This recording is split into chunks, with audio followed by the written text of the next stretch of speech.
Welcome, ladies and gentlemen. Welcome to our monthly program for Meet the Chicago Historians. This program was recorded on Monday, the 21st of August, in the year of our Lord 2017, the day of the great United States eclipse. The opinions expressed by the participants in the following program do not necessarily represent those of the station or its management or anybody else for that matter. From the John DeVita Recording Studio, the John DeVita Broadcast Center, as a matter of fact, located in an undisclosed and clandestine location on the great northwest side of the city of Chicago, we are once again pleased to be presenting another edition of our monthly roundtable panel discussion show, Meet the Chicago Historians.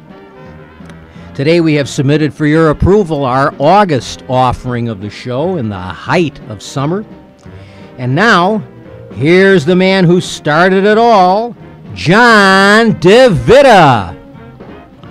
Well, thank you very much, John. From the John DeVita Broadcast Center, welcome, ladies and gentlemen, to another broadcast of Meet the Chicago Historians on the Windy City Hometown Entertainment Network on Monday, August the 21st, the year 2017. Today, the panel will be talking about current events, and there's plenty of it. So sit back and enjoy Meet the Chicago Historians. And now to start today's broadcast, here is our announcer, Mr. John. Thank you very much, John. This is John Escacholco with you today. Now, ordinarily at this point, our regular announcer, Rich Lang, who does recreations of radio shows as a sideline, and I always say has an outstanding radio voice, he would be the announcer, and he would be turning the program over to our regular moderator, the redoubtable Jack Red Ryan. And we always point out that red has nothing to do with his political point of view. However, in our show today, both our announcer, Rich Lang, and our moderator, Jack Ryan, are not with us. Jack's a little bit under the weather. I spoke to him several times in the last couple of days, and he wishes all of his listeners well and hopes to be back next month for our September program. And Rich also has some family matters to attend to that prevent him from being here today. So we have a somewhat restricted panel. So I will be serving both as announcer and moderator today, and I'm glad to be with you. It's always a pleasure to be here on the John DeVita Broadcasting Network, here from the John DeVita Broadcast Center. So let me introduce the members of our panel today. I'm going to go around the table, starting at my right. Let me introduce to you the first distinguished member of our panel for our August show. Bill? Well, I'm glad you say that I'm on your right, Jan. I'm Bill Kugelman. I'm a longtime Chicago fireman and spent 46 years there, and was the president of the Firefighters Union and also president of the Fire Museum of Greater Chicago, who, or I guess it is who, we will have a open house the 26th. That's this coming Saturday. And the open house is at 5218 Southwestern, which is the home of the Fire Museum of Greater Chicago. We are open that day from 10 until 2. And please stop in. We have a wealth of history. We have the second floor now of this old firehouse that the city, we rent from the city, and we dedicated that to one of our panelists who is under the weather, not feeling well, Ken Little, and we call that the Ken Little Library.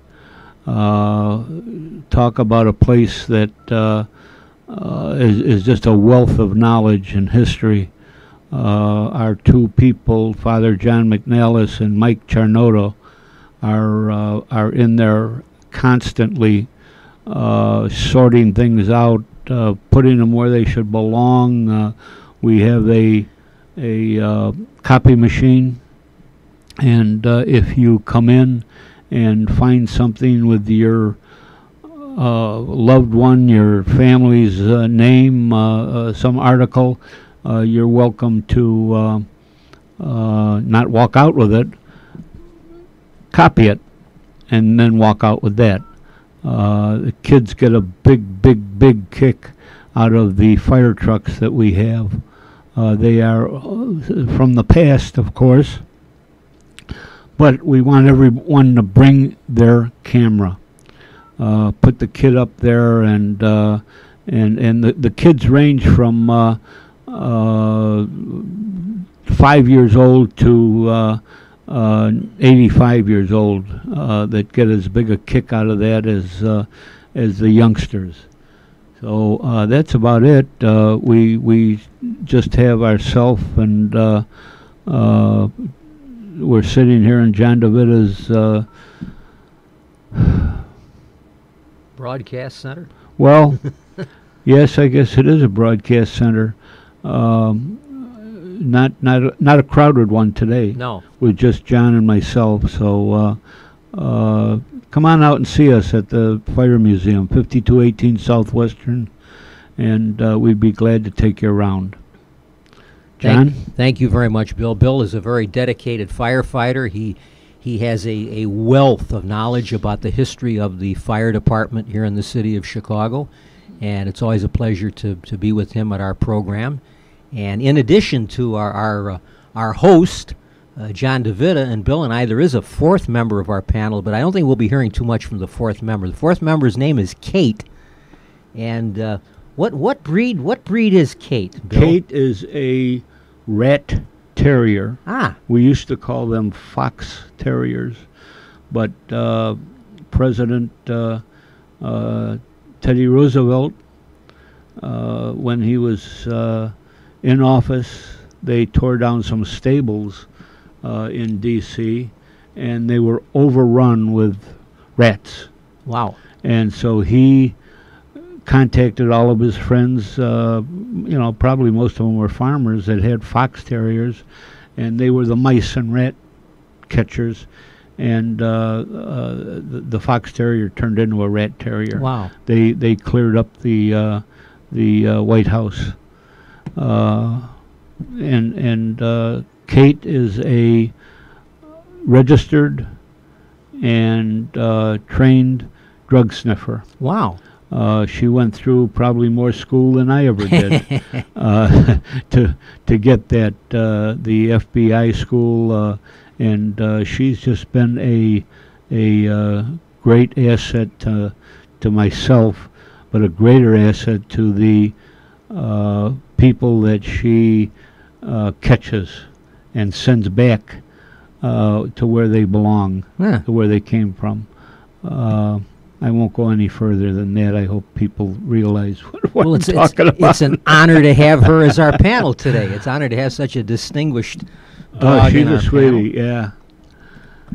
Well, we have Kate with us, and she's always part of the panel. She's here as a regular member, and we've never mentioned her that I know before, so I wanted to acknowledge that Kate the Terrier is She's here our today. female member. Right.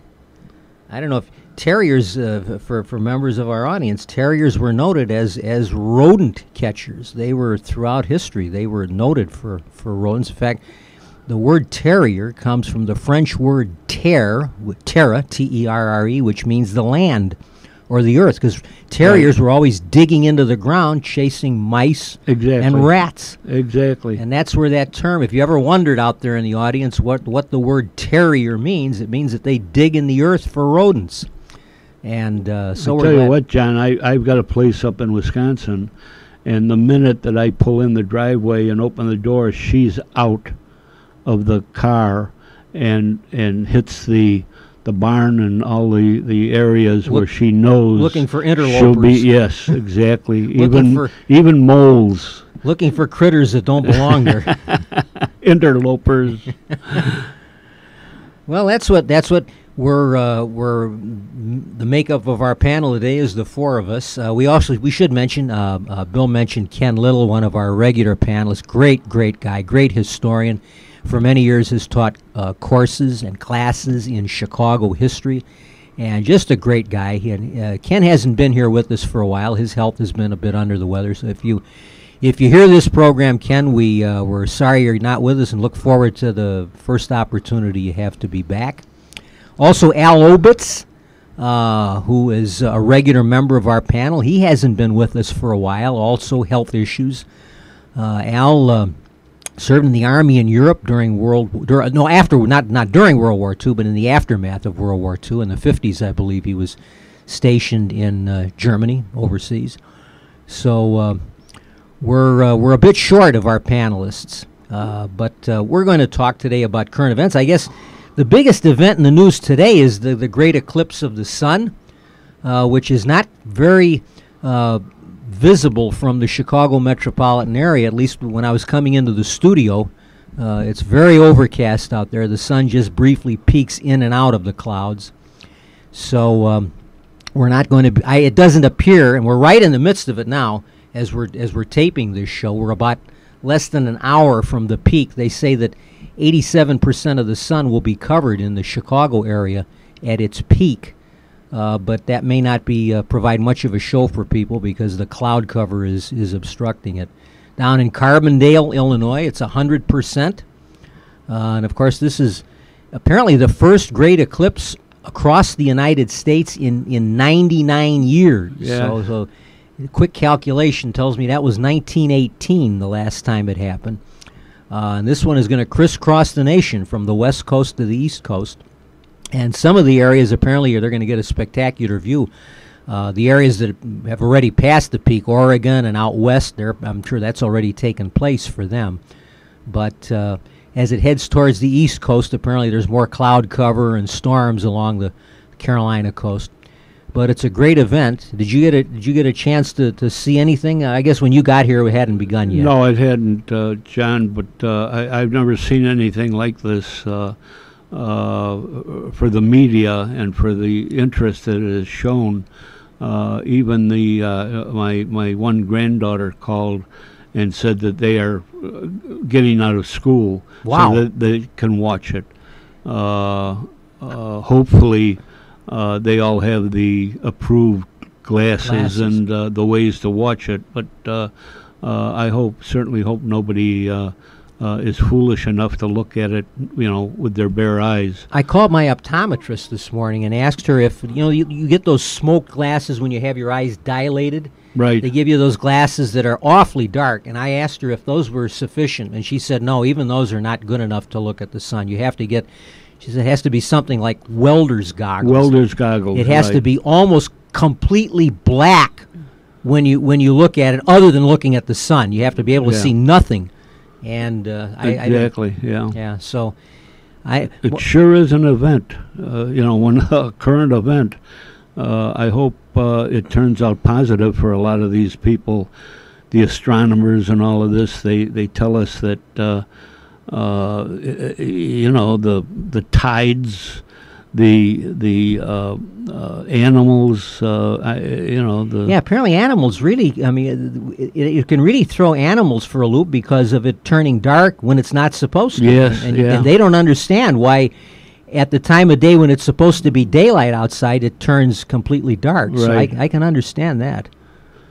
My favorite eclipse story is there are legends, and I've never actually checked out the accuracy of this, but they claim that in ancient times battles would stop and kings and princes would become terrified that it was the end of the world. People were horrified. They didn't, because these things happened so seldom that there was no memory, there was no recollection. It's not like they happen every 2 or 3 years and then people would know, oh, well, this is nothing to worry about. But if it only happens, as in this case, 99 years, in those days, when there were no records, there were no libraries or encyclopedias to go to, people didn't know that this had happened before, and they were horrified to see the sun disappearing. Isn't it, mind-boggling? I'm not a mathematician or any such thing, but they did replay, and I forget who it was now, Walter Cronkite or somebody. This is Walter Cronkite. Way back, said, well, okay, you saw this today. Now you won't see a solar eclipse until 2017 on August 21st. And I thought, what? Back then, how could they?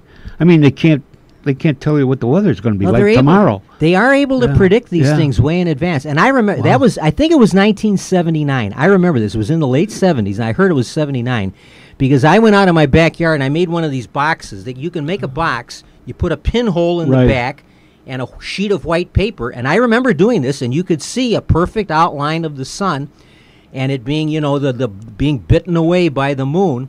So that's probably 1979. Cronkite was still doing the news in 79. I think he retired in 82. So that makes sense that he would have reported on it, and they would have a tape of it. And they knew exactly the to date, the day. Yeah. Well, they're already saying the next one that will be visible in the United States is 2024. So it's only 7 years away. Right. For another one of these, and. I remember doing that. I remember having that box, and I did it once before. There must have been one in the 60s that I remember making that box for. I know I used that box twice. I still had it for the one in 79. I went and found it wherever I had kept it. But my favorite story about the eclipse is in the movie A Connecticut Yankee in King Arthur's Court, which is an old story by Mark Twain. It's about a modern-day American who goes back in time to the days of King Arthur. And actually, he knows all about machinery and inventions and things that are unknown in the times of King Arthur. And he's inventing all these things from the 20th century. They made a movie of it with Will Rogers in the 30s, which I saw. Will Rogers being the Connecticut Yankee. And then they did a color version of it with Bing Crosby. In the late 1940s, and at one point he's about to be burned at the stake because he's supposedly a devil or the witch because he knows all these things. And finally he realizes, he asks somebody what day it is, and they tell him, and he remembers reading in this little pocket book that he has that there's going to be an eclipse of the sun. And he says, if you do not release me, I will make the sun disappear. And they all laugh at him. So he raises his hand, and naturally soon the sun is disappearing. And the people are horrified, and they release him at that point. They release him from custody. So that's the best eclipse story and we have Mark Twain to thank for that one. If you ever have a chance to see the movie, A Connecticut Yankee, in the Will Rogers version, he builds a factory and they're producing Model T Fords because this is like in the 1930s, and all these guys are driving Model T. They may have even been Model A Fords because this was the 30s, and King Arthur's army are riding around in Model A Fords. Well, so that's, I guess, I don't know if there's much more we can say about the eclipse, but it's happening today, and if someone has a chance to look at it, we encourage you to use those goggles so that you don't be safe. Yeah, be safe and don't damage your eyes. I tell you another thing that for this day is we've had the death of one of our our so well known comedians. In fact, two of them. Yes. Jerry Lewis and another fella that was here in Chicago. I mean, they both had a kind of a link to Chicago, and that was Dick Gregory. Yeah. Just a couple of days apart, and they will be missed. I miss Jerry Lewis because of the muscular dystrophy. Right. That was it still is the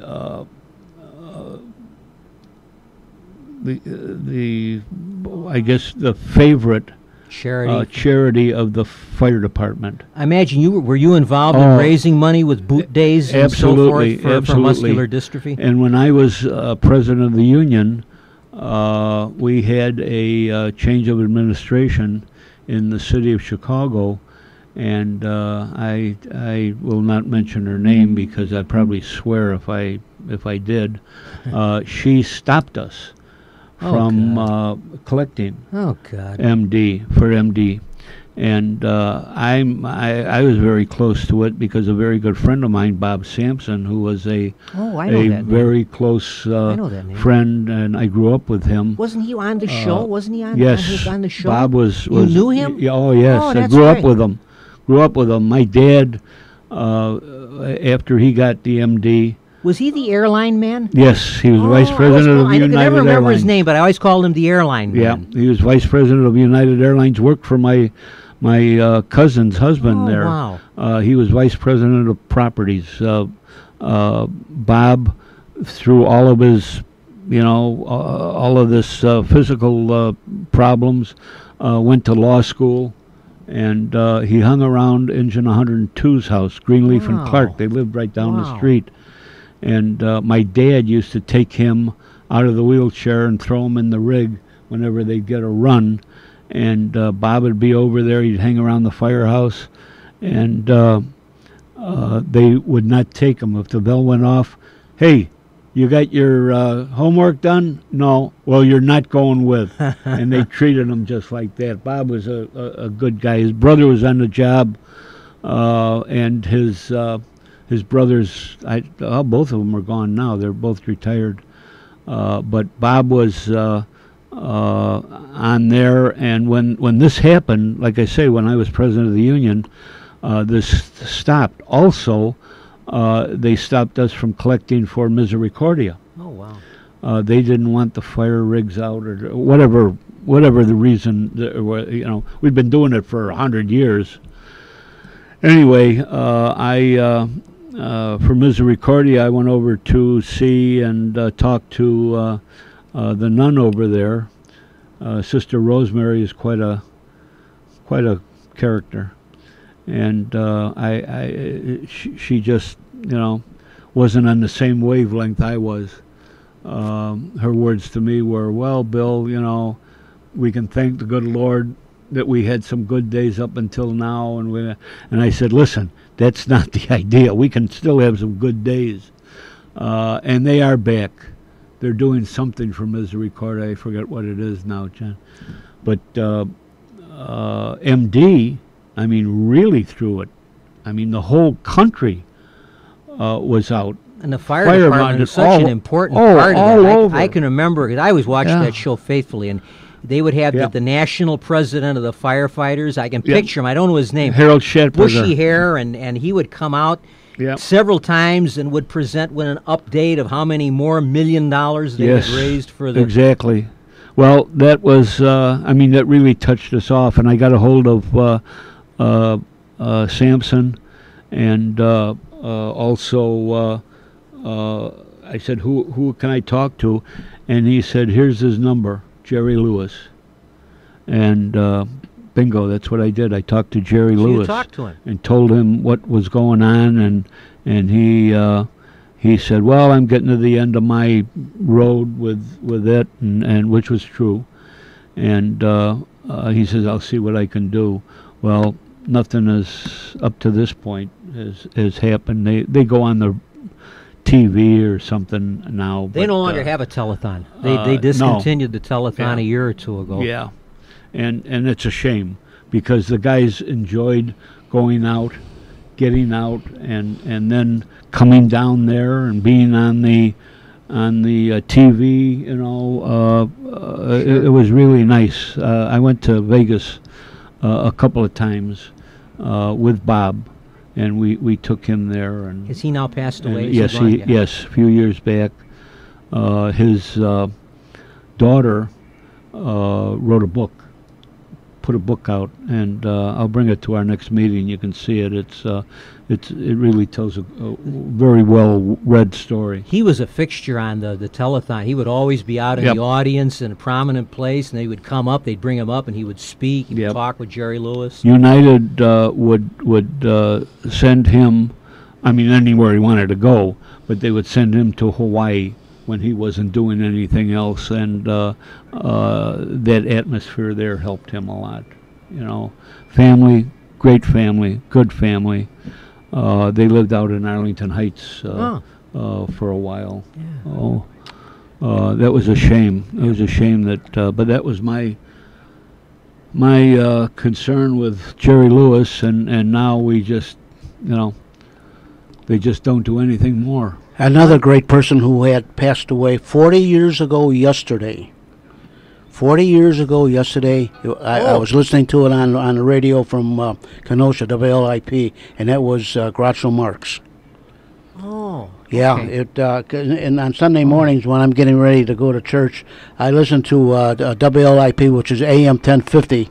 And the reason I listen to it because I did all the work on that studios there. So then he died just a few days after Elvis Presley. Yeah. Because Elvis died last week was the 40th anniversary. So Groucho died just a couple of days after Elvis. Yeah.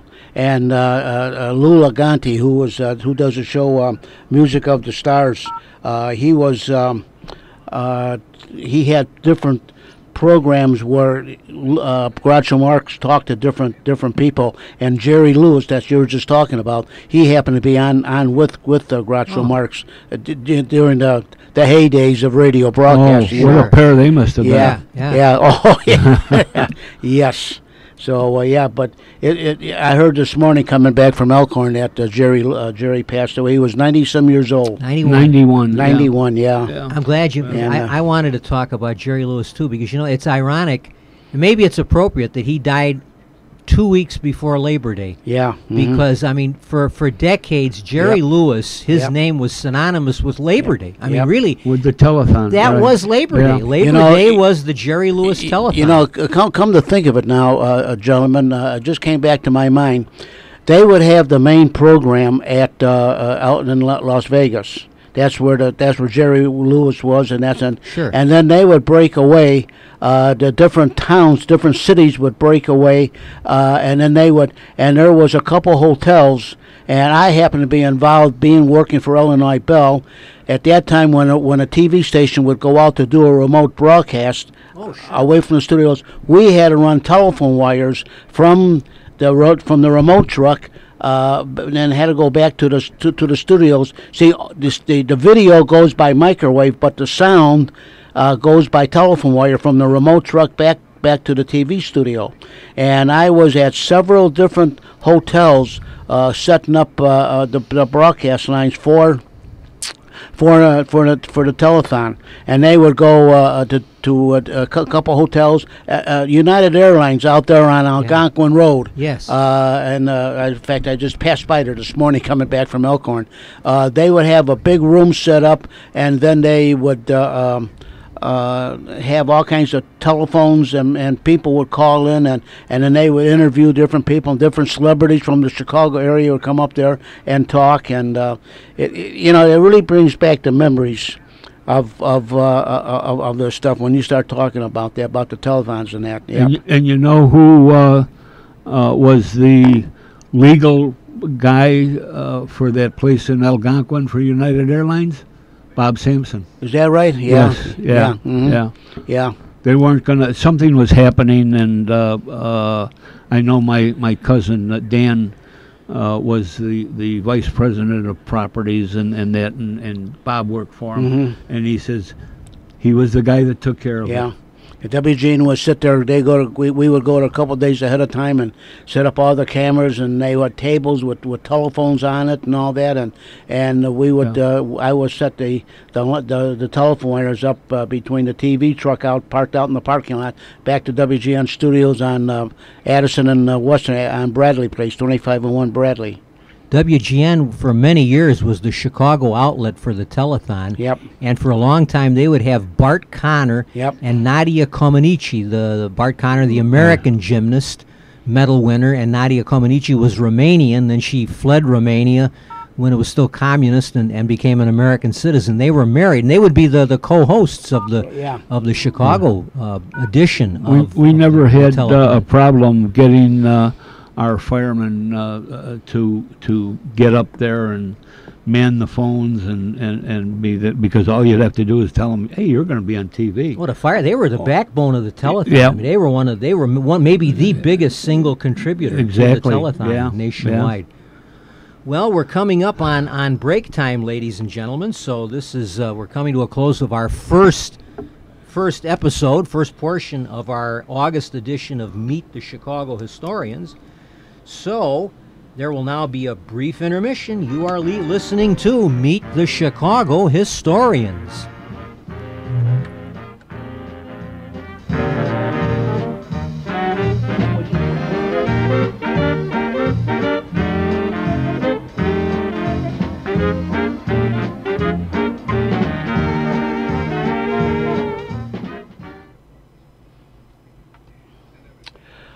Well, friends, it's not too far away from that cold, wintry winter.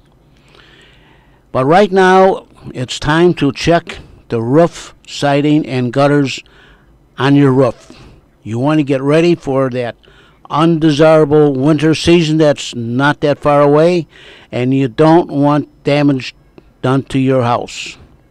So take a check and look at your roof, siding, and gutters, because you don't want mildew or mold in your attic or crawl space, or you don't want drip, drip, drip on the ceilings in your rooms, or have your walls damaged by a leaky gutter or bad siding. So don't have double expense. Sooner or later, you're going to have to get it repaired. So call Best Brothers Roofing, Siding, and Gutters at area code 630-616-1359. Mike Besh will drive over in his shiny red truck with ladders on top and take a look at your roof, siding, and gutters and give you an estimate and go from there. So once again, friends, don't have double expense. Call Best Brothers Roofing, Siding, and Gutters for a free estimate at area code 630-616-1359.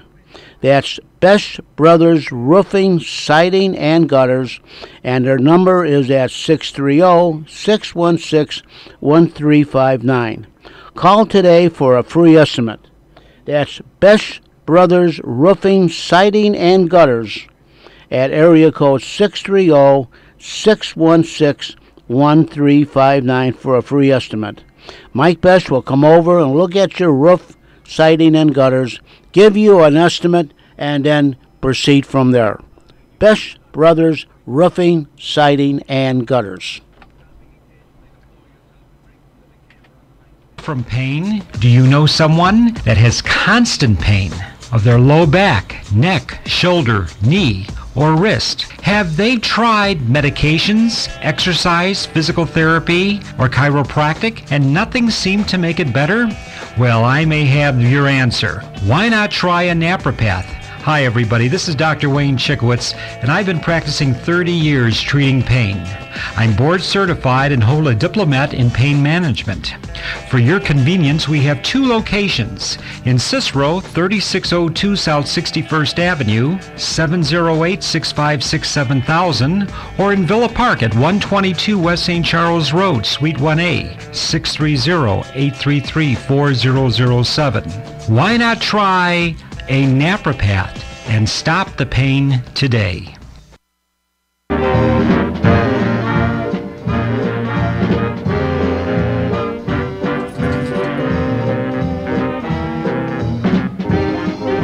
And welcome back, ladies and gentlemen, to our August edition of Meet the Chicago Historians. I've always had an interest in ancient history, and the month of August is named for Rome's first and greatest emperor, Caesar Augustus. Augustus Caesar, who was the great-nephew of Julius Caesar. Julius gave his name to the month of July. The month of July was renamed in his honor. And August is named for Augustus. And, of course, we all hear about Augustus every year at Christmas time, when you attend church and you hear the story from the Bible, and the word went forth from Caesar Augustus that a census of the whole world should be taken, and he was the ruler of a good portion of the whole world as Rome's first emperor. So that's how we get the name of the month of August, from old Augustus. I'm glad that Bill mentioned Jerry Lewis. It was a shock. I was changing channels yesterday. I've been watching one program. They had the PBS documentary about Prohibition. I wanted to catch the news. That was a good program, too. It was very interesting. Yeah. And I turned the 5:30 news on, and there's Jerry Lewis's picture, and I thought, uh-oh. And, of course, quickly found out that he had, in fact, died at the age of 91. And I just want to add my words to Bill's. I mean, for years, that was a regular event for me. I looked forward. I enjoyed watching his telethon. He would come on the night before, on Sunday night, 8 or 9 or 10, depending on which station was broadcasting it and what the baseball schedule was that year. and he would be on all night, all through the night, and then the following morning he would get up again. He was still on. He'd be on all day, although they would often interrupt him for Cubs baseball, and they would be off the air then for a couple of hours, and then they would come back, and he would be on until about 6:30 in the evening, depending on what the time was out west, because as Bill said, they would be broadcasting from Las Vegas.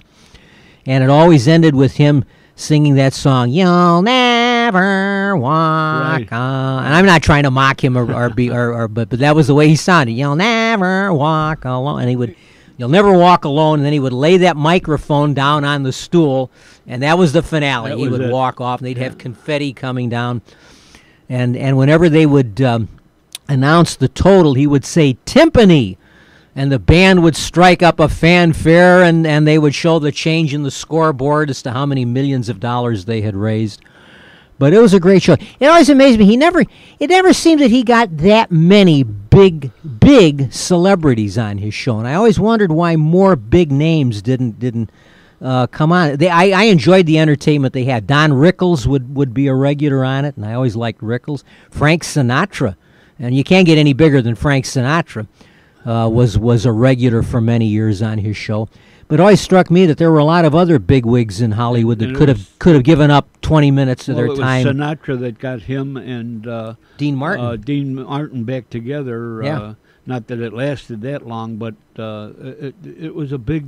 And I was watching thing to watch. My dad and I were watching it when he brought out Dean Martin. I think it was in 1976. They brought him out, and the first time they had been together in public, at least, since their breakup, which then would have been 20 years. It was 1956 that they broke up. So that was always a good show. Always a good show. There's been others, but never to that gathering that he had. And another one that was always on his show, John, was Sammy Davis Jr. Sammy Davis, it was part of that Frank Sinatra group. You know, they would come on there. Rat Pack. Ed McMahon, you should give an acknowledgement to Ed McMahon, who, in addition to being Johnny Carson's announcer, that was his other regular gig. Every year he was and McMahon was great. I mean, he was a great announcer. He was a great second banana, as they say in show business. And he was part of Jerry Lewis's team for many, many, many years. So may Jerry Lewis rest in peace. He entertained millions and millions of people here in America and around the world, and was very popular and very, very beloved comedian. He got very, very popular in Europe. Oh, yeah. They loved France, him. He got the Legion of Honor from the French government. He made, well, I guess I heard that he and Dean made 17 movies in 10 years. Which is incredible. I mean, something like that. That's more than a movie and a half a year. I mean, that's amazing. And then TV, he was on TV here on what the heck show was it? The cop show. I don't remember the name of that, but he played the guy's the detective who was Jewish. He played his uncle, which was kind of a nutty. Was that Barney Miller? No, they had fish on there. It wasn't that. No. This was after that. This was recently. More recently, okay. Yeah. Well, he was in Law and Order. One of those. Oh, okay. One of those. Well, he did. I mean, he did early television. He and Dean. You see these old clips, these old black and white kinescopes of early television from the early '50s when they were together. And I think they may have even. I think they even were alternate hosts on maybe like the Colgate Comedy Hour or something of that sort in the early '50s. He was big, and they said he appeared on stage. He directed.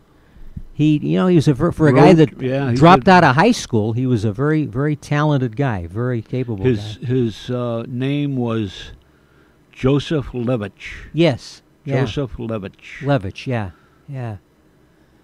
Well, may Jerry Lewis rest in peace. Labor Day has not been the same since he disappeared. No. There's really nothing. He was Labor Day. I mean, that was something to do on Labor Day. So they carry. And I've never understood the reasons why he left. Did you get any? Being with the fire department, did you get any indication as to what there was something? There was a breakup there that wasn't entirely amicable. Well, there probably always is, but I think it was more physical than anything because he was on steroids. Well, he was in his mid 80s. He was still doing the show. See him when he was on those steroids. My God, he gained about He didn't look like 200 himself. pounds. No, he didn't. He didn't look like himself. No. And he fought getting off of that. I think he had an alcohol problem. And then he slimmed down. There were a couple of after he slimmed down the last few times that he was on the air. He looked more like himself. Got again. off of the steroids, and that's what it was. I mean, he was in a wheelchair towards the end. Yeah. You know, gentlemen, it's the same thing happened to Jerry Lewis with the telethon, just like happened with Burt Parks with Miss America. Yeah. After a while, the TV critics who know so much that don't know nothing, they put a kibosh to Jerry Lewis and the telethon, and they put a kibosh to Miss America and a couple of those other programs they had. I can still, as you gentlemen are talking about Jerry Lewis, I can still hear Burt Parks. There she goes. There she goes. Yeah, Miss America, and I can still hear that in my mind yet. He'd be in white tie and tails. Yeah. Mm-hmm. Yeah. That was an event too. I mean, you talk about Labor Day. That was I mean, I can remember when the whole country watched the Miss America That's pageant. right. That was as big as the World Series or the Super Bowl or anything of that. That's right. So, but you know, like my sister always tells me, and in fact we just said it yesterday, nothing stays the same in our life. There's always a change. And the critics, as you say, they always panned that show of Jerry Lewis, and I always enjoyed it. I thought, my attitude was, if you don't want to watch it, don't watch it. Nobody puts a gun to your head and forces you to watch it. But I always thought it was to go on there for all those hours, you know, and to stay awake for that span of time. He deserved a great deal, and raising money for a charitable cause like that. They said that he would the day of the show that he would not sleep for long. He took a lot of short Cat naps. Yeah. Because he was on even through the night. He would maybe disappear for an hour or two, and that was about it. He was on the whole show. Right. Yeah. Well, okay. Rest in God peace, bless him. Jerry Lewis. So that was a surprise news event over the weekend. The president is going to speak tonight. We're taping Monday the 21st. President's going to give a speech tonight about Afghanistan. Apparently, he's going to. The speculation is he's going to send additional troops. Well, he 3,000 or wants to 4,000 end to that Afghanistan war. It's the longest war we've ever been in. Yeah, been going on since 2001. And that reminds me. This is something else that bothered me this morning, and when I woke up, I heard it on the radio, but it happened yesterday, I guess, where this Navy destroyer, the John McLean, hit another civilian boat, and so many ship. of our people are missing, and this is the second one that's in 2 happened weeks. In 2 weeks, is it 2 weeks? 2 weeks. Yeah. What is going on? And in the same part of the world, out there in Asia. We have all of these electronic things. It's unbelievable. Top thing, radar, sonar, blah blah blah. And two big boats can't see each other. I would not want to be the skipper of that ship because his career is over. Well, his career and the other officers that were on watch at that time, they're finished. I mean, the other two are, I believe, have been. From the first one, they've already been relieved of duty. Yes. The captain and two other officers. Yeah, and now these this will come out. You know, what's with these guys? You know. Yeah, you wondered. There was a program on last night about these drones and how they can be activated and protect us, and then you get this. Two big boats with that all can't the see each other. technology that we have, the radar, sonar, like computers. God, you would think it wouldn't be possible for this to happen. Oh boy! And you see that on the news this morning, there's a gaping hole in that ship. I mean, it was a bad. How many are dead, John? 7 dead and missing. Yeah, 7 it's still still missing? missing. Yeah. I don't think they've declared any of them dead. There are others that are injured, and. Hole like that, you'd think that the thing would have sunk. And here we find this other destroyer from World War II. Oh, the Indianapolis, yeah. The Indianapolis, they find that, and That's we sinking can do that. 15,000 feet of water. Yeah, we can find that and do that, and yet we can't stay out of the way. Okay, now this accident that happened, was it this morning or last night or this morning, whenever it was on the news today. Yeah. I was listening to it coming home from Wisconsin. What was it? Were these oil rigs or what? Barges? It was an oiler, a tanker ship. A tanker ship. 30,000 ton ship. The destroyer is about 6,000 or 7,000 tons. And what were they carrying? I don't know if the tanker may have been full. It may have been full. With oil. This is this. And that'll give these oil industries another a reason to raise the price of gas.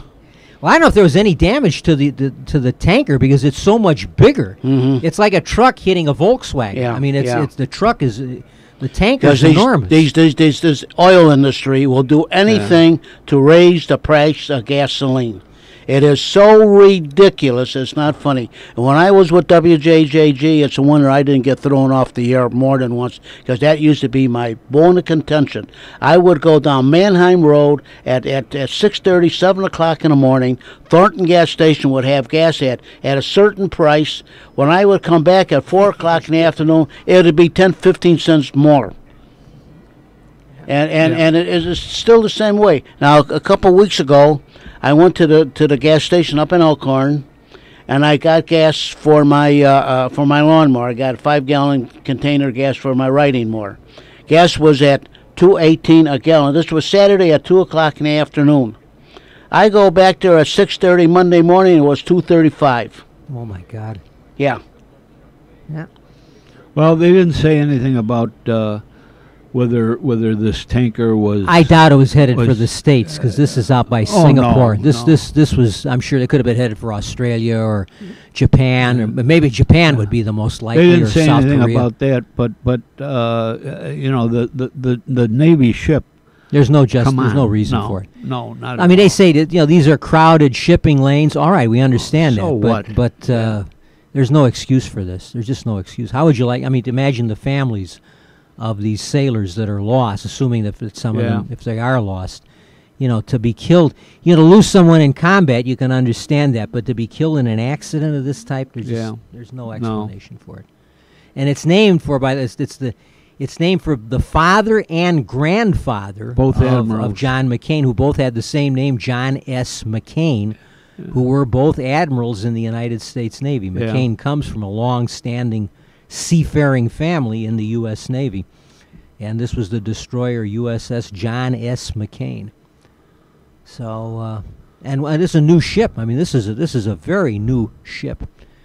And you mentioned the Indianapolis. That was another surprising story. They've just discovered the wreck of the Indianapolis, which was the Navy cruiser that carried the atomic bomb, the first atomic bomb, the Hiroshima bomb. Parts of it was delivered. Was delivered from the States to the island of Tinian, I believe, where the B-29 lifted off. There was it only took, I think it said 13 minutes or whatever it very was quickly to sink, and they just, I guess they lost the whole crew.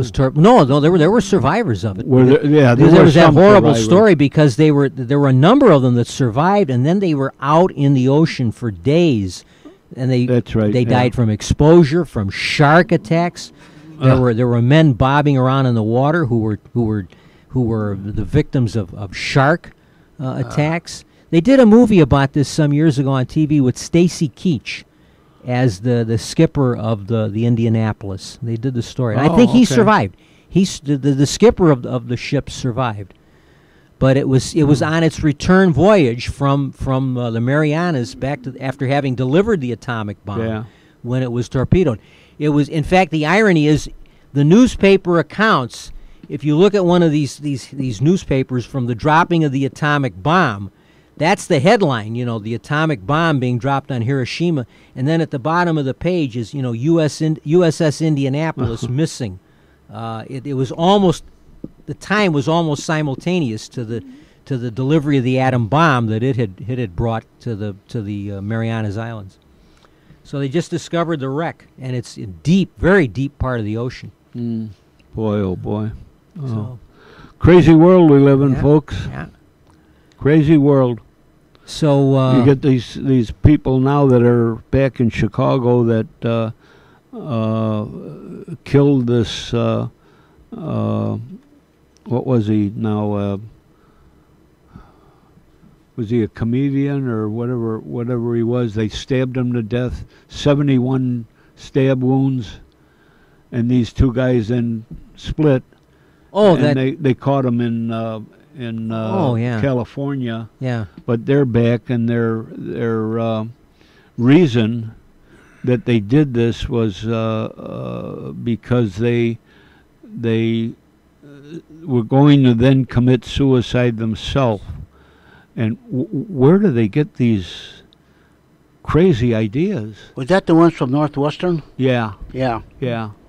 And then, it wasn't too long ago, I think that kid is out of there. Remember the girl that killed the guy killed another kid because of some TV or... I just heard something on the news today about she wanted to impress a fictional character. Yeah. She did something to impress. I mean, how brain dead can you be to think that you're going to impress a comic book character or a TV character?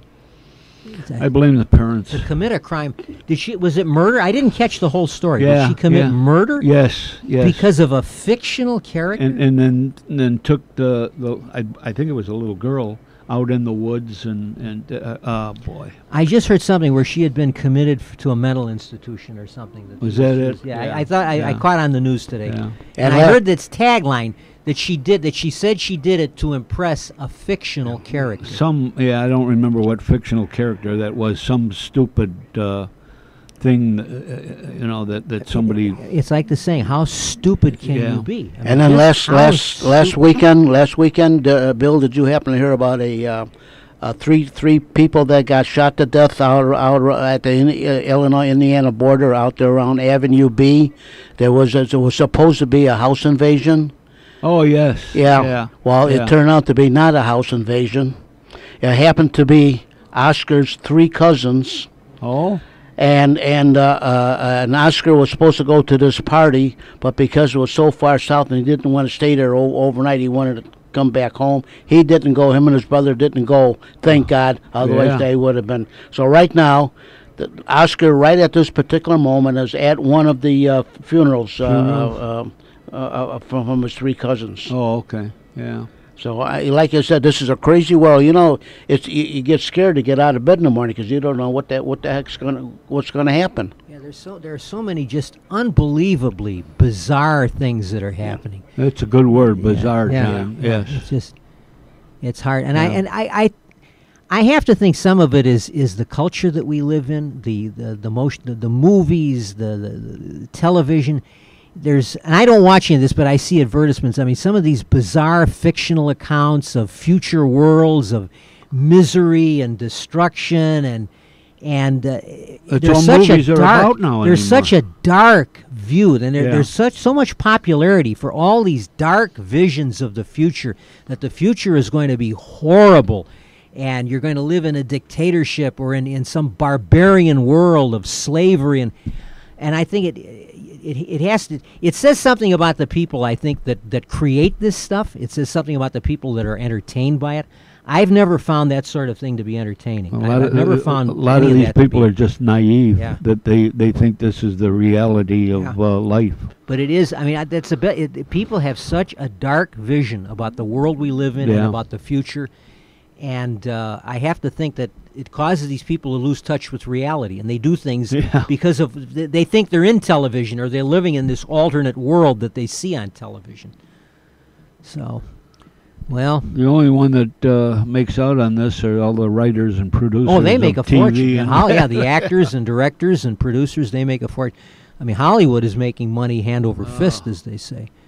And they're pouring sewage into the nation's culture. You remember, it just amazes me when you look at the kind of entertainment that people look to in the 30s and 40s. You look at the motion pictures of that era, even into the 50s, and what we have today, it's just 180 degrees opposite. And yet they think that they mock. I mean, the people who produce this stuff mock the entertainment of the 30s, 40s, and 50s. That was old-fashioned, and the drivel that they produce, they think is just wonderful. They think this is a real advancement for society, and I don't agree with them.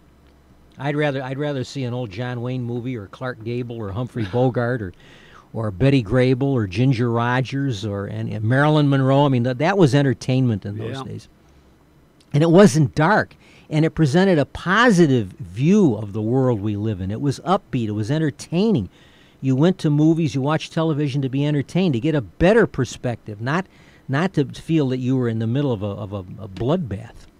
Well, so we've said a lot about popular entertainment and what's going on in the movies, and Jerry Lewis, the death of Jerry Lewis, which we certainly regret the loss of a great entertainer.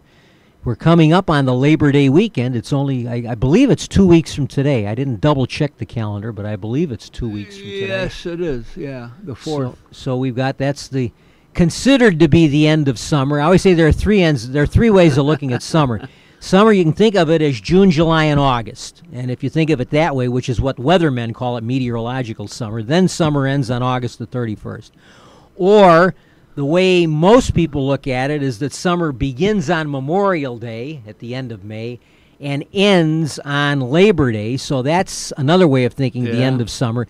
And then there's technically summer goes until September the 21st or 22nd, whenever the equinox is, when the day and night is equal. So that's, I think, around the 21st of September. I always figure I'll take that one. I'll go for 3 more weeks of summer. Well, I think the mothers probably figure when school gets out, and then thank God school is going to go. When they go back to school. Coming back to school, you're right. But the weather can still be awfully good in the early part of September. So I'll take September the 21st as the official end of summer. I know we had a call coming in. That was just a call into the studio. So we're looking forward and give back to school. In fact, I think kids are actually going to be going back to school. If not this week, then next week. They don't wait for Labor Day anymore. No, they don't. I stand to correct you, John. The kids are back in school. They're already back in school? Yes. Ridgewood High School started their first full day of school at 8 o'clock this morning. Is that right? So here and up in my nephew's kids, they went to Peru. They're already started today, and almost everybody. The only ones that haven't gone back to school yet are the students in Wisconsin. They go back after Labor Day. Chicago, are they back in school? They go back after Labor Day, but I went past Maine South. The suburbs are all Maine South and Ridgewood and all your suburban schools. They've already started. Well, I'll offer my opinion. I think that's outright. But when I was a school kid, I would have hated going back to school before Labor Day. Yes, me too. I think that's outrageous. But you see, the thing is, just like Ridgewood over here, they're out a week or two before Memorial Day, so they're out. They make up for it in the spring. Yeah. So they're out like the third week of May. They're out, but they go back now in August. When I went to school, and I think all you gentlemen too, Labor Day was like you said, the end of the summer, and that's when everybody went back to school. And you went back to school the next day, or maybe the following. Either Tuesday or Wednesday for sure. Right. But no, Ridgewood started their first full day today. Maine South was in last week, and my nephew's kids, they're all back in college already. Well, so it's my grandkids started today. Harper, I know. Otherwise, I was going to have one of them here with us. Well, I've told this, and I enjoy telling people that no matter how many years it's been since I was in school, I hate walking into a store in July and seeing those banners that say "Back to School." It takes me right back to when I was a school kid, and I hated to be reminded that I had to go back to school. Yep. So, we're coming up on break time again. This was, we're bringing to a close the second stanza of our Meet the Chicago Historians for the great month of Caesar Augustus, the month of August 2017. You're going to go keep on? Want to do another half hour? Another half. We'll do another one. What else?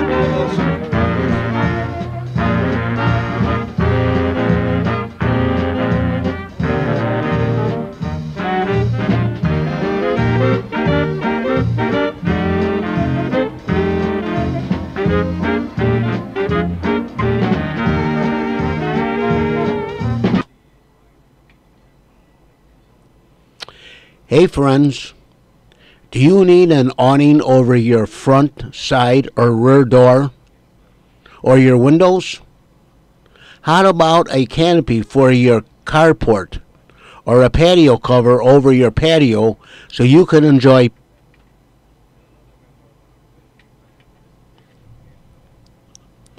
Friends, are you looking for a place to have some printing done? Well, I have the right place for you to go, and that is the printing store in Oak Park, Illinois. Call or see Phil Berry at 621 Madison Street in Oak Park, Illinois, or call 708-383-3638. Phil will sit down with you and help you plan whatever you need printed.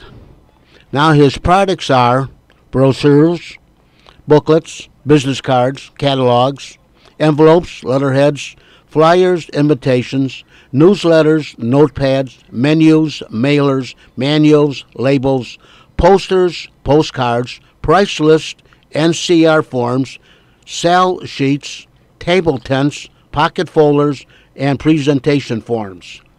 And the services include 1 to 4 color offset printing, digital copying, high-speed copying, graphic designs, typesetting, laminating, foil stamping, die cutting, and imprinting.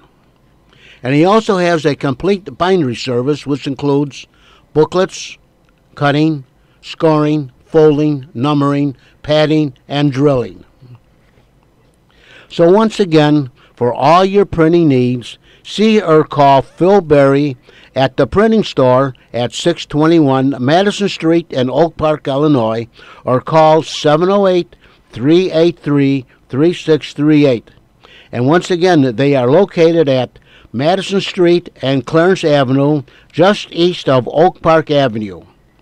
And it's at 621 Madison Street in Oak Park, or call 708-383-3638 and ask to speak to.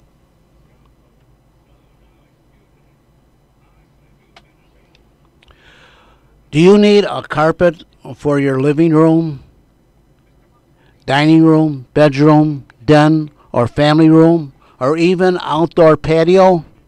Well, the place to go for a great deal is the Carpet Warehouse, located at 4300 West Montrose Avenue in Chicago, or you can call them at area code 773-283-0100. So remember, for a great deal on any carpeting you may need for your living room, dining room, bedroom, den, or even your family room or outdoor patio, go or call the Carpet Warehouse at 4300 West Montrose Avenue in Chicago. And once again, their phone number is area code 773-283-0100. They are on Montrose Avenue on the north side of the street, and they're just east of Cicero Avenue, or the exit ramp from the Kennedy Expressway onto Montrose. And like I said, they're on the north side of Montrose Avenue.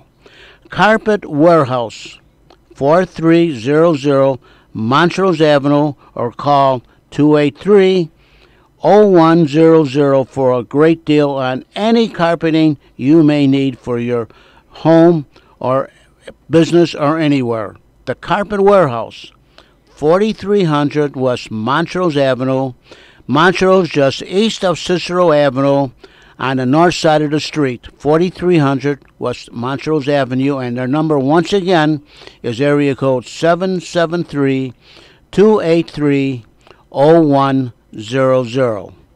The Carpet Warehouse. Go there for a great deal.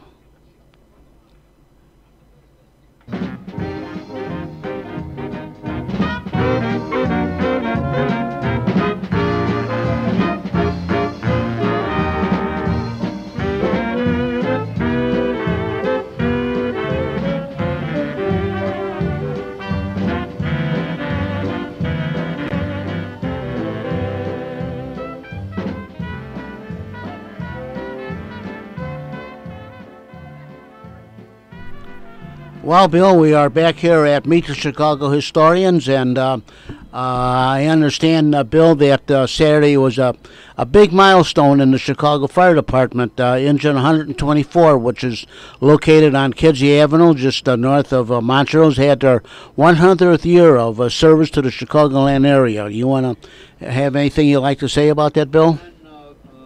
I've been to many of these 100th anniversary celebrations around the city, north, south, east, west, and this was one of the best. They came out with a booklet and did one hell of a job. Yep. A lot of old timers. They got a hold of everybody. They dedicated a plaque in honor of the 3 people from 124's house that died in the line of duty. Yep. They really did it. I can't be prouder of these people, and not just because that's where I came from too, in the 10th Battalion, but they did a great job.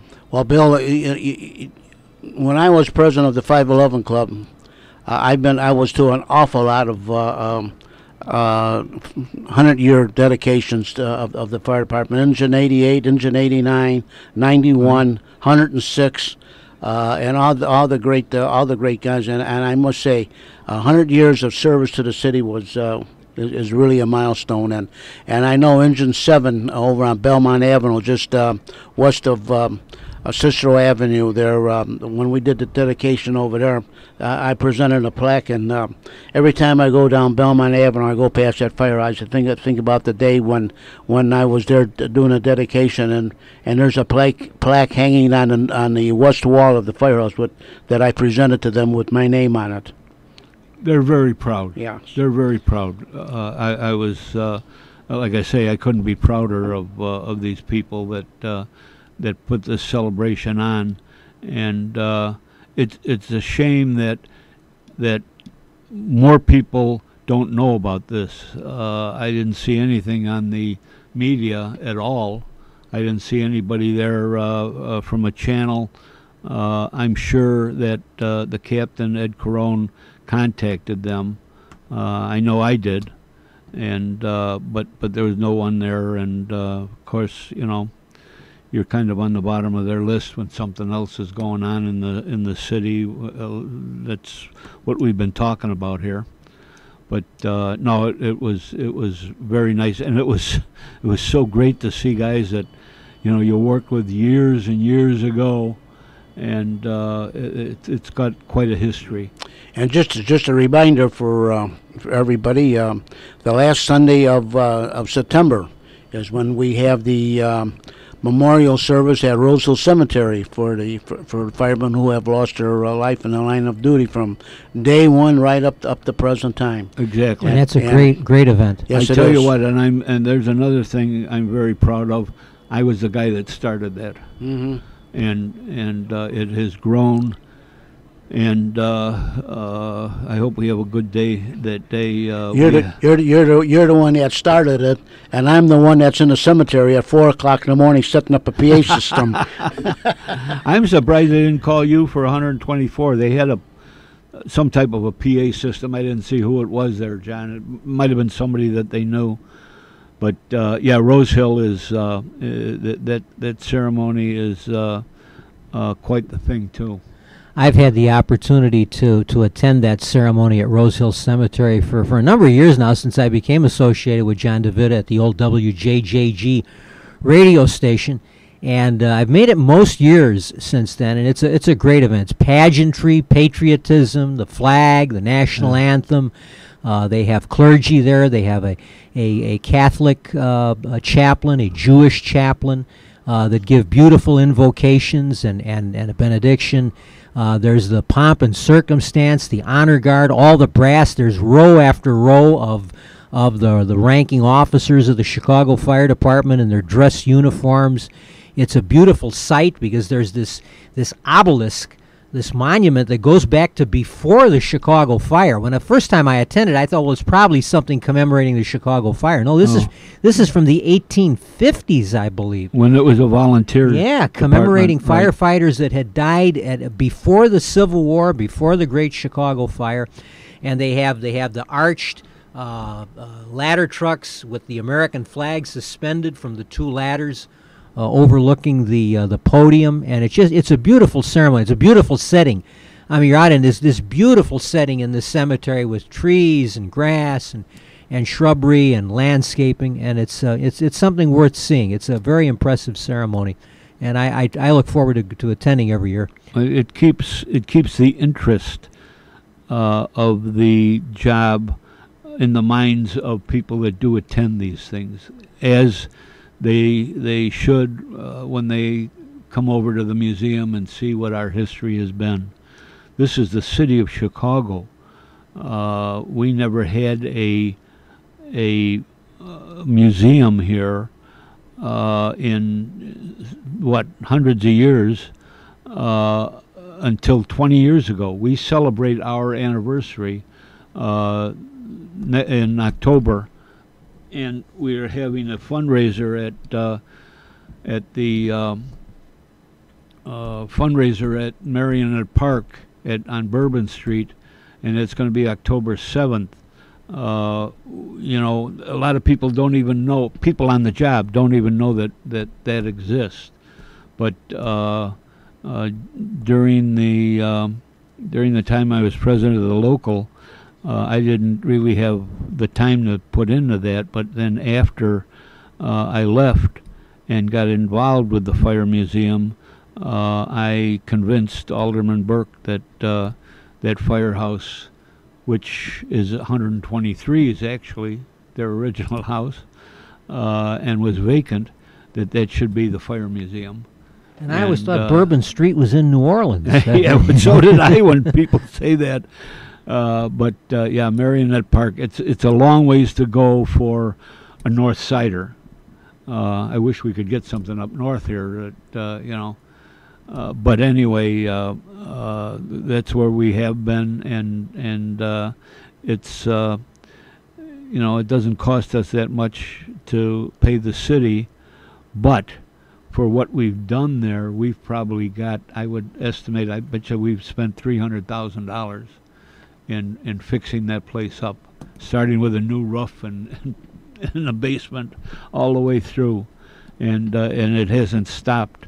Like we mentioned before, we dedicated the second floor, which is the library, to Ken Little, who is so well known as the Chicago fire historian, and we now have Father John McNallis, who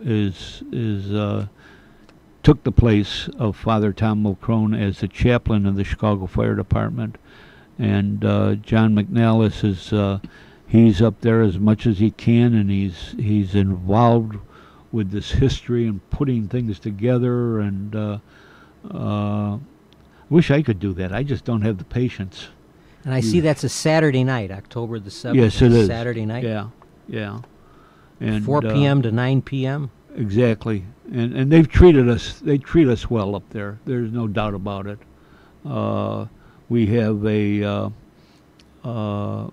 different prizes, and you don't need to be present. If you want tickets, contact the museum. If you're north up here, I'll be glad to drop them off. They're $25 a piece. Like I say, we have the raffle prizes, and you're contributing to the history of Chicago Fire Department.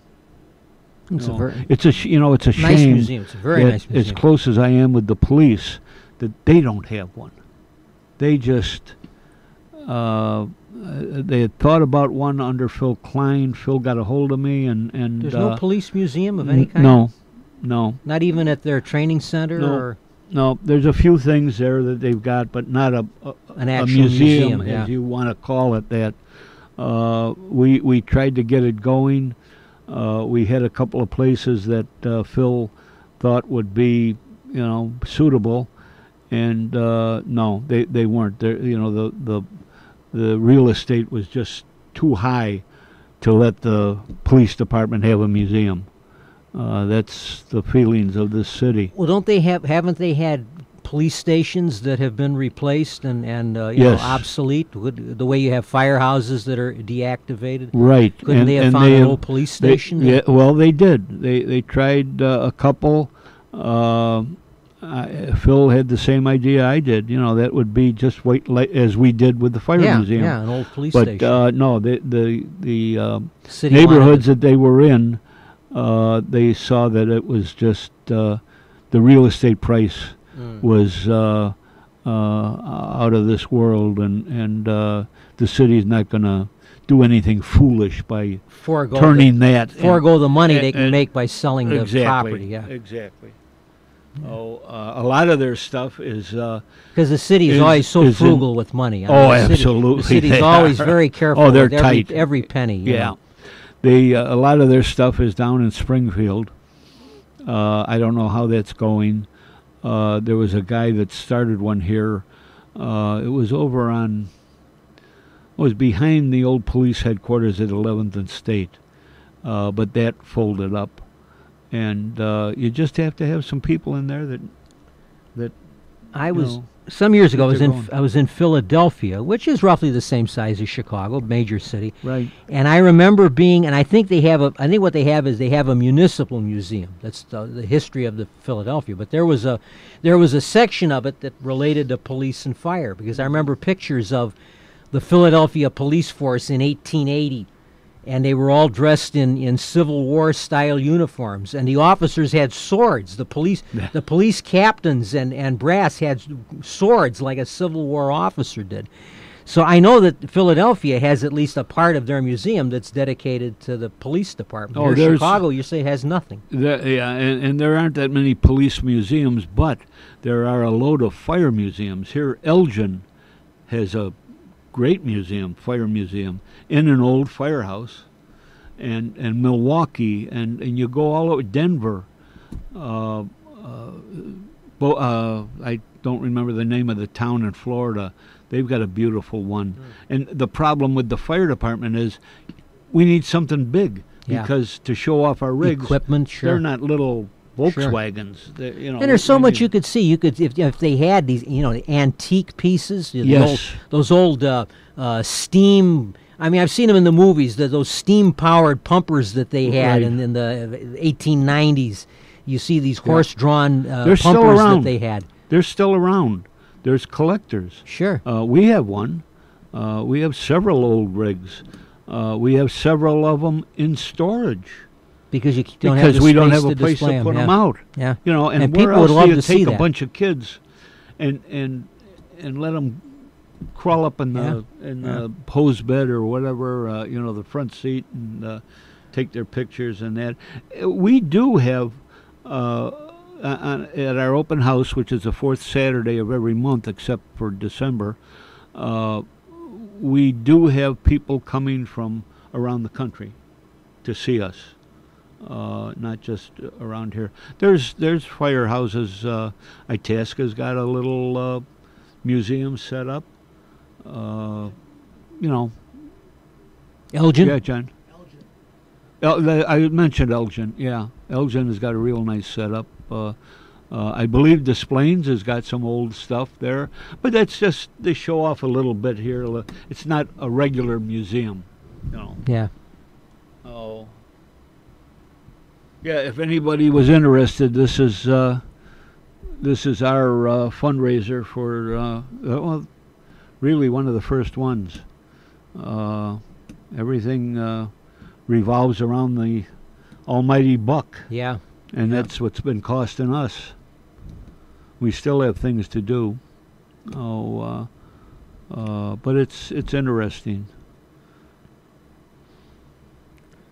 What else? We're talking about. We've been talking about history. One of the subjects that's been in the news recently has to do with history, and that's the removal that is taking place in many southern cities of monuments and statues of Robert E. Lee and Stonewall Jackson and other officers of the Southern forces in the Civil War. And it's very big issue in the news today. Do you have any thoughts on that, Bill? Well, John Cass had a good article, I think it was yesterday or day before. He had a very good article on it, and you know, what's going on is just like a lot of other things. It's the media blowing this up. What, now we're going to change Balboa Drive, and we're going to tear down statues, and we're going to take them away, and that we're hiding history. You know, we can't hide Buchenwald. We can't hide some of the things Jerry Jones, you know, and all of these miserable things that have happened. Well, you know, Mayor Daley, the first Mayor Daley, did as much as he could to erase history because, of course, he tried to destroy everything in Chicago that related to Prohibition and the gangland days. Yeah. It was under the great, I mean, he was a great mayor, the great Mayor Daley, but I believe it was under his administration that they tore down the garage on Clark Street where the infamous St. Valentine's Day Massacre took place. I understand. I don't notice now that they just call it the Valentine's Day Massacre, but on that Ken Burns documentary. But it was always known as the St. Valentine's Day Massacre. The movie is entitled the St. Valentine's Day Massacre, but that was torn down under Mayor Daley because he didn't want any sites reminding people of the bootlegging days and Capone and the gangland era. Good article on Frank Nitti, too, in the paper here a couple of days ago, and they mentioned all of that, how Nitti was his brains. But Bruce Gordon was that's one of the most memorable characters, I think, in the 50s was Bruce Gordon as Frank Nitti on The Untouchables. Yeah. He really portrayed that part well. I mean, he was I think he was as important to that show as Robert Stack was as Elliot Ness. But this is history. Yeah. You know, you can't erase it. You just can't erase history. Let me offer one thought, because I'm a Civil War buff. I belonged for a number of years to the Civil War Roundtable in Chicago. And you know, when the Civil War came to an end, and the South was totally defeated, it was the equivalent of unconditional surrender. There was unconditional surrender to Ulysses S. Grant, but Grant and Lincoln both understood that they didn't want to humiliate the South. They wanted them to They wanted them to accept the fact that they had never left the Union. Lincoln was adamant that there was no secession, that the southern states hadn't gone anywhere. They always were part of the United States of America. And he did not want to be vindictive toward them. He did not want to punish people. He didn't want hangings. He didn't want court-martials and executions. And Grant felt the same way. When Lee was leaving Appomattox after the surrender, some of the Union soldiers took up a cheer, and Grant told them to be silent, to be quiet. He didn't want to humiliate Lee. He said the war is over, and they are now our fellow citizens once again. And there was something I came across years ago, and that was there was a feeling at the end of the Civil War that while the Southerners were now once again they would be American citizens, and what they called the Confederacy was gone forever, but they would be allowed to have the officers and men as their heroes. They would be allowed to honor the heroism of their soldiers and their commanders, that the United States would not prevent them from honoring their sons and their uncles and their fathers and their husbands who had fought, and that they would be permitted to erect statues and to honor the memory of the men who had fought as soldiers. Not what they fought for, but the fact that they had fought gallantly on the battlefield as soldiers. And so that really, I think, is the origin of all these statues that were put up. Oh, sure it is. And now it's as if you're saying, oh no, now because it's become politically unfashionable, we're going to tear all these statues down. And I think that's something that really violates the spirit of what Lincoln wanted and what Grant wanted at the end of the Civil War.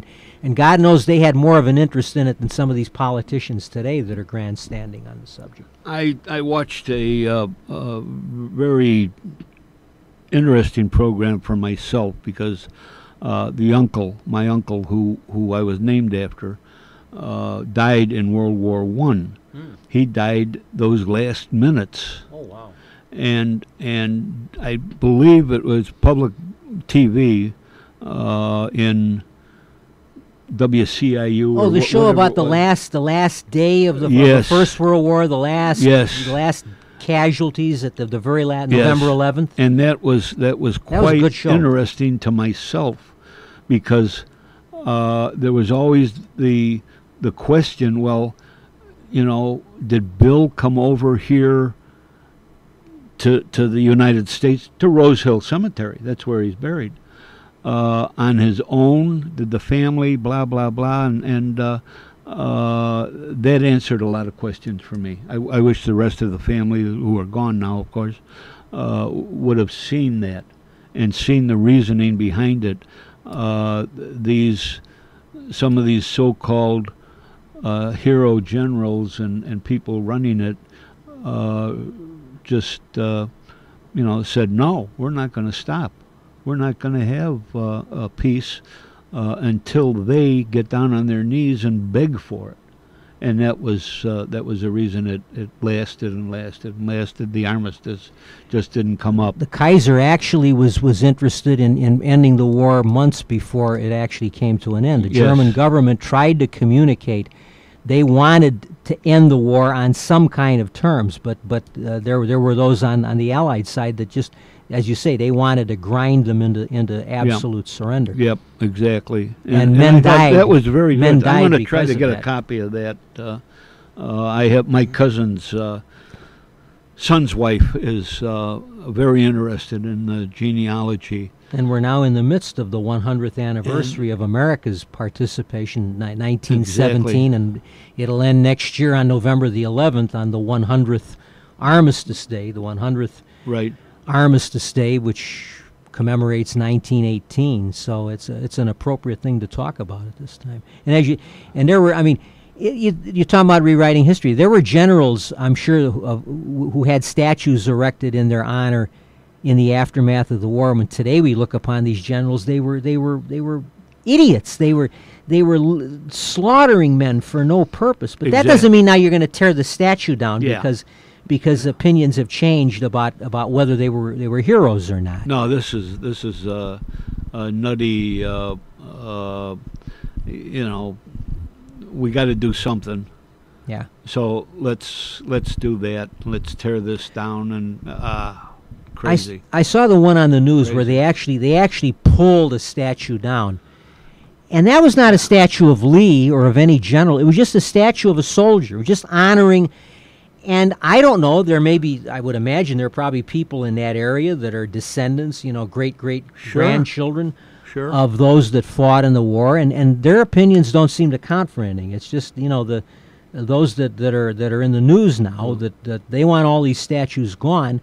I don't know that anybody's taken a survey as to what other people in the South think, what the majority of people in the South think. It seems to me they ought to have some voice in this. And I speak as one who has no sympathy whatever for the South's cause in that war. They were fighting against the United States of America, and they were traitors. But Lincoln didn't want them treated as traitors. That was the point. He didn't want them hauled up on charges of treason. He didn't want He didn't want the gallows brought out. He didn't want Lee to be hung or any of the other leaders to be hung. So it's another era of history that they want to do away with, and I can't see that. Good or bad, it's still history. Absolutely. And it shows history of where we are now. And those statues have been there for 80, 90, 100 years. Yeah. And apparently they didn't bother anybody 30, 40, 50. And all of a sudden now, they must all be brought down because the news media is out there. And the news media, as with everything, is ginning this up and promoting it to get a story. Well, we're coming up on the close of our third half hour on the show. So I think we're going to bring our abbreviated session of Meet the Chicago Historians to an end. We've enjoyed being with you today. I'm John Escachoco. I've been here with Bill Kugelman, my partner on the radio here at the John DeVita Broadcast Center. And we would like to acknowledge those that are able to produce this show. We wish to thank Kevin of Jack FM, WRHS 89.7 FM, for broadcasting our shows over the Ridgewood Radio Network. Recordings of all previous Meet the Chicago Historian programs, at least recent ones, are available for your listening via the internet at www.windycityhometown.com. Now, this is your announcer substituting for Rich Lang and substituting for Jack Red Ryan as your announcer and moderator from the John DeVita Broadcast Center. Have a very happy Labor Day. We won't get to share it with Jerry Lewis, unfortunately. But remember what Jack Ryan always says, history is not just a book that you keep on the bookshelf. I'm John Escachoco. Have a great summer and a happy Labor Day, and God bless the United States of America.